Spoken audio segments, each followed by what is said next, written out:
There is nothing around but the endless eternal whiteness of Greenland snow, the biting cold winds slashing across your face, and a silence so profound it feels almost menacing. Not a single sign hints at the impending catastrophe. Someone takes another step forward and suddenly freezes in horror. Right beneath their feet, a bottomless pitch-black abyss is opening up, spreading wider and wider. Had they taken even a fraction of a step further, that chasm might have swallowed them whole. This is the infamous Hole of Greenland, an event that took place in the mid-2010s. At that time, a group of geologists was scanning the surface of Greenland's Hiawatha Glacier with radar when they stumbled upon something truly bizarre. A massive pit, plunging more than 300 meters deep and stretching nearly 20 miles across, large enough to fit all of Washington, D.C. or even Paris inside. After spending what must have felt like ages staring at their radar screens and scratching their heads, the researchers decided they had to find out what could possibly have created such a gigantic hole. Was it simply the result of natural erosion, a volcanic eruption, a meteorite impact, or perhaps the lair of some enormous creature hidden beneath the ice? While some of these ideas might sound far-fetched, one thing was clear: this mystery was only leading to yet another puzzle, one that had left scientists baffled for decades. And to unravel them both, they needed something as common as it was crucial: quartz, one of the most abundant minerals in the Earth's crust. Before we dig any deeper, the story takes a detour into a strange phenomenon known as the Younger Dryas event. To understand it, we have to travel back in time, roughly 12,900 to 11,600 years ago. During that period, Earth's climate suddenly turned colder, especially across Europe and North America. There are several theories swirling around this mysterious cooling. Perhaps it was caused by a shift in the Atlantic Ocean currents, or maybe a cataclysmic event hurled massive amounts of dust into the atmosphere, blocking sunlight from reaching the ground. The two most popular explanations point to either a volcanic eruption or a meteorite striking Earth. In fact, there was a volcanic eruption in what is now Germany right around that time. Still, there remains the real possibility that an object from outer space came crashing down onto our planet.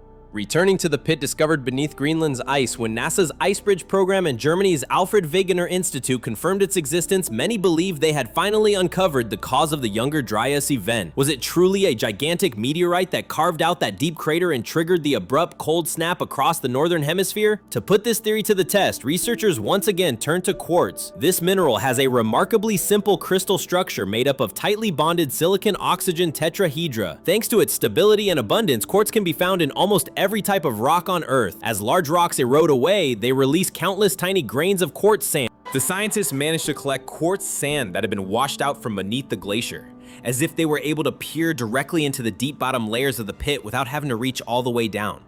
When they analyzed these samples, they found that the quartz bore the signature of an immense catastrophe: tiny scratch-like lines etched onto the crystal surfaces.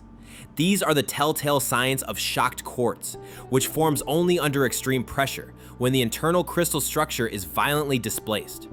What makes this even more remarkable is that shocked quartz only appears after colossal impacts or powerful explosions.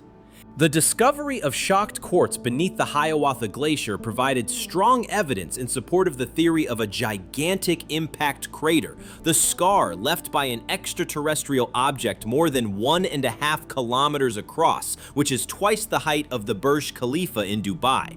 If such a meteorite had streaked across the sky, it would have shone 3 times brighter than the sun, and upon impact, it would have vaporized rock and sent debris flying for hundreds of miles. The sky would be filled with dust, sunlight would be blotted out, and temperatures around the world would plummet. This finding electrified researchers as it opened up the possibility that the impact might be linked to the Younger Dryas cooling event. To test this hypothesis, the scientists continued to examine the quartz in hopes of dating the impact. But the results turned out to be even more surprising. The Hiawatha crater was not 12,000 years old as they had hoped, but it actually formed 58 million years ago. This truth was a disappointment to many, as it meant the crater could not explain the Younger Dryas phenomenon. At the same time, it marked an important geological discovery in its own right. But the story does not end there. Findings of shocked quartz continued to surface in various locations across the northeastern United States, hidden within sediment layers dating just before the Younger Dryas period. What's notable is that there are no impact craters anywhere near those sites. But quartz doesn't lie. It records evidence of an explosion powerful enough to shake the entire region. A new hypothesis began to take shape. Rather than a direct collision, perhaps a massive comet broke apart as it entered Earth's atmosphere some 12,000 years ago. The fragments exploded in midair, triggering widespread wildfires across North America and altering the climate so dramatically that it set off the Younger Dryas event. For now, the story comes to a close here, but the land of Greenland and its secrets are still waiting to be unraveled in the future.